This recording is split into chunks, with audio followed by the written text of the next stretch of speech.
Hello dear friends, HS education में आपका स्वागत है। आज हम आपके लिए क्लॉथिंग टेक्सटाइल से लिनन चैप्टर से ही लिनन की विशेषताओं के बारे में डिस्कशन करेंगे। लिनन चैप्टर में हमारा लिनन के जो मुख्य बिंदु होते हैं, जैसे लिनन का वानस्पतिक नाम क्या है, लिनन का रेशा किसकी श्रेणी में आता है, लिनन का उत्पादन सबसे अधिक कहाँ होता है। तो ऐसे कुछ मुख्य बिंदुओं के बारे में हमने फर्स्ट वीडियो पे अध्ययन किया था। सेकेंड वीडियो में हमने लिनन उत्पादन की प्रक्रिया क्या होती है या लिनन को कैसे उत्पन्न किया जाता है, कितना समय लगता है, इसके बारे में डिस्कशन किया था। आज हमारा थर्ड टॉपिक है, तो थर्ड टॉपिक के अंतर्गत हम लिनन की विशेषताओं के बारे में अध्ययन करेंगे। जो विशेषताएं होती हैं, चाहे वो जौ रेशे हों, चाहे वानस्पतिक रेशे हों, चाहे खनिज रेशे हों या प्राणिज रेशे हों, तो इनकी विशेषताओं को दो भागों में बांटा गया है। एक तो इनकी भौतिक विशेषताएं होती हैं और देन इनकी रासायनिक विशेषताएं होती हैं। तो सबसे पहले हम भौतिक विशेषताओं के बारे में जानेंगे, फिर हम रासायनिक विशेषताओं के बारे में जानेंगे। तो हमने यहाँ पे मेंशन किया हुआ है कि लिनन की भौतिक विशेषताएं। तो लिनन की भौतिक विशेषताएं कौन कौन सी होती हैं, सबसे पहले हम इनके बारे में जानेंगे। तो हमारा जो फर्स्ट पॉइंट है, इसके अंतर्गत हमने लिखा है संगठन। लिनन में जो संगठन होता है वो किन किन तत्वों का होता है। तो लिनन में जो संगठन होता है, कार्बन होता है, उसमें हाइड्रोजन होता है, ऑक्सीजन होता है और पेक्टिन होता है और शेष अशुद्धियां पाई जाती हैं। तो लिनन के संगठन में हमारा कार्बन, हाइड्रोजन, ऑक्सीजन और पेक्टिन तत्व पाया जाता है। सेकेंड हमारा है सेलुलोज की मात्रा कितनी % होती है इसमें। जैसा कि हमने बताया था लिनन कैसा रेशा है, तो सेलुलोजिक रेशा है। तो सेलुलोज की मात्रा कितनी होती है, 60 से 70% होती है। और जो पेक्टिन होता है वो कितना होता है, 25%। शेष अशुद्धियां जो होती हैं 5 से 8% तक लिनन में पाई जाती हैं। थर्ड पॉइंट है हमारा लिनन की चमक। लिनन की चमक सिल्क के समान होती है। लिनन की जो चमक होती है हमारे रेशम के कपड़ों के समान लिनन में चमक पाई जाती है। और जो लिनन का व्यास होता है वो 15 से 18 माइक्रोन तक होता है। अगला है कि यह ताप का सुचालक है। यह ताप का सुचालक है, ताप का अच्छा प्रभाव इस पर पड़ता है, ताप से कपड़े जल्दी से झुलसते नहीं है। तो यह ताप का क्या है, सुचालक है। उसके बाद है इसकी मजबूती गीली अवस्था में 20% बढ़ जाती है, सूखी अवस्था में कम मजबूत होता है, परंतु जब यह नमी को अवशोषित कर लेता है या गीली अवस्था में इसकी जो मजबूती होती है लिनन के कपड़ों की वह 20% तक बढ़ जाती है।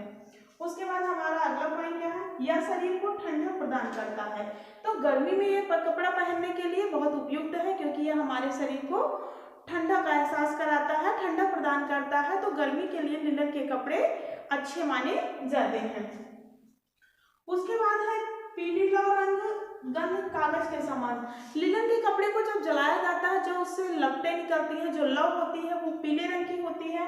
और लिनन के कपड़ा जब जलाया जाता है तो जो उससे गंध निकलती है, वह जिस प्रकार से कागज को जलाने से गंध निकलती है, तो उसी प्रकार से लिनन के कपड़े को जलाने से गंध निकलती है। उसके बाद हमारा अगला पॉइंट है लिनन को उत्तम किस्म का रेशा पीले रंग का होता है। तो लिनन के जो रेशे होते हैं, जो सबसे अच्छी किस्म के रेशे होते हैं, वो पीले रंग के प्राप्त होते हैं।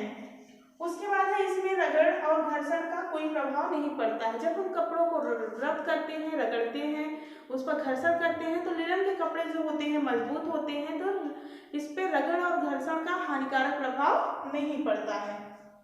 उसके बाद अगला पॉइंट है हमारा, इसमें तन्यता कम होती है।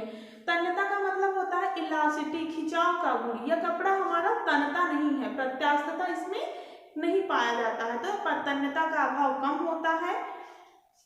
अगला है लिनन के कपड़े में कीड़े नहीं लगते हैं, परंतु फफूंदी का प्रभाव पड़ता है। तो लिनन के जो कपड़े होते हैं इनमें कीड़े नहीं लगते हैं, लेकिन यह नमी को अवशोषित कर लेता है, तो इस पे फफूंदी लगते हैं।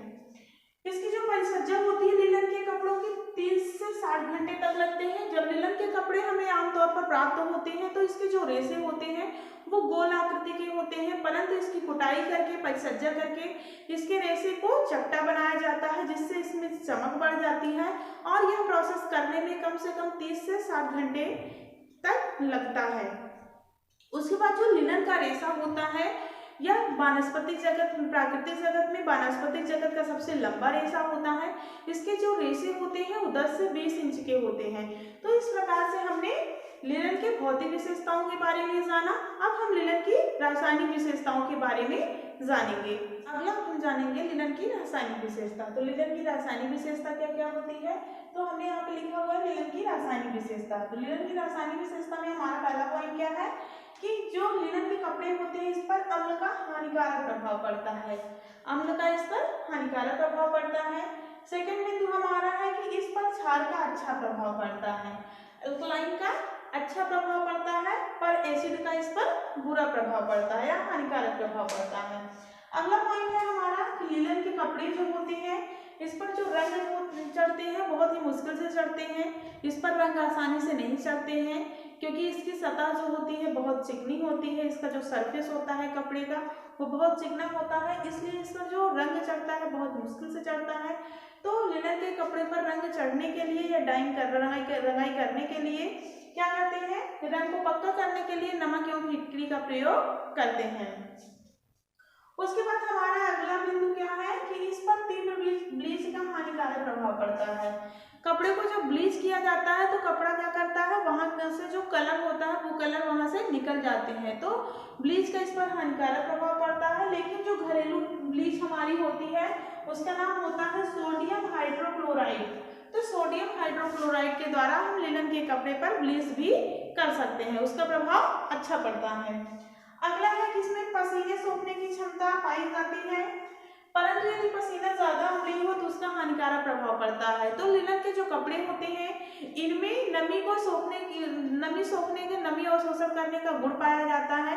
तो यह पसीने को अवशोषित तो कर लेता है, लेकिन अगर पसीना हमारा अम्लीय होता है तो उससे इसके तंतु क्या होते हैं, नष्ट होने लगते हैं, उसका हानिकारक प्रभाव पड़ता है। तो इस प्रकार से हमने लिनन के बारे में जाना, लिनन की क्या भौतिक विशेषताएं हैं, क्या रासायनिक विशेषताएं हैं। आशा करती हूँ कि इससे आपका कॉन्सेप्ट क्लियर हो जाएगा। अब हम मिलते हैं नेक्स्ट वीडियो में, तब तक के लिए धन्यवाद।